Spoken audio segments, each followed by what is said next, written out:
What do you need? Today's reading is Mark chapter 8, verses 1 through 30. And in this story, we read about Jesus performing another feeding, this time of 4,000.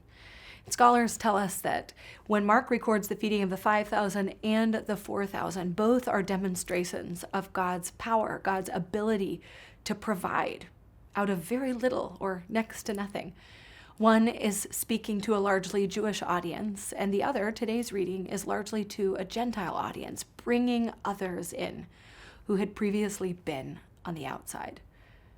But in the middle of this reading is a rather funny scene. Not like a ha-ha funny, but like I don't totally get it. Because the disciples are in the boat with Jesus. They've witnessed, they've participated in the feeding of 5,000. And they're coming off the heels of feeding 4,000 out of next to nothing.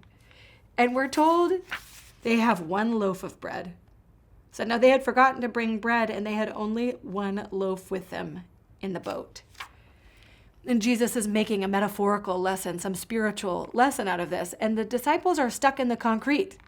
They say, but we have no bread. We don't have enough. And Jesus looks at them kind of in disbelief, like, are you serious? You really don't get this, do you? Because they are focused and fixated on the concrete of what they don't have when they've just watched God go above and beyond in supplying needs. Jesus says to them, why are you discussing the fact that you have no bread?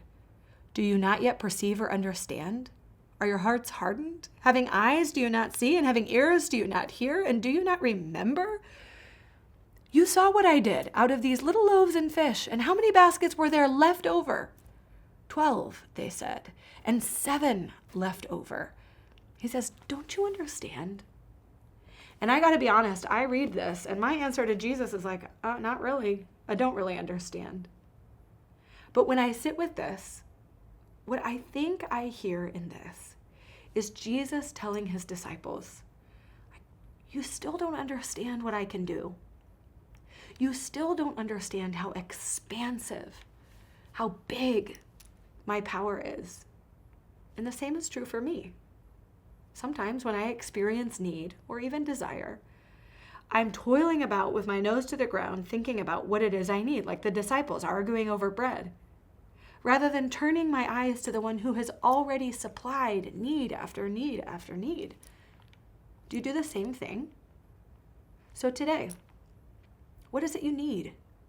What are you fretting about? And have you turned your eyes to Jesus and asked him to supply that need, to meet that need in a way that only God can do? It's not a magic formula, but I do think Jesus is pushing his disciples to recognize what he can do for them. They haven't even asked him to meet that need yet. And it's said with compassion, like, don't you understand what I can do?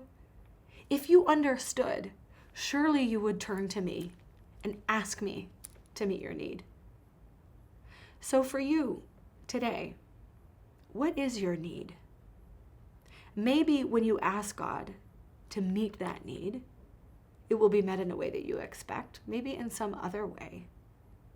But what we see here and what I see in my own life is that more often than not, I radically underestimate the power of God to meet and supply my needs.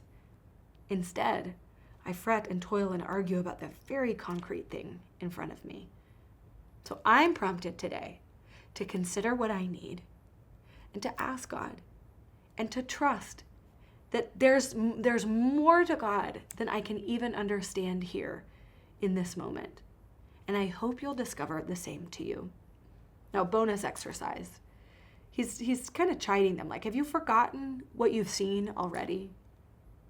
Will you do something today on a sticky note or right inside of your Gospel of Mark? Will you make a list of 10 ways God has already met your needs? 10 ways that you have seen God provide for you. Do that. 10 ways God has already provided for you, to remember how he has supplied your need, and then take whatever you need today and put it in God's hands, trusting he can do more than we can ask or imagine. Blessings on you today, my friend.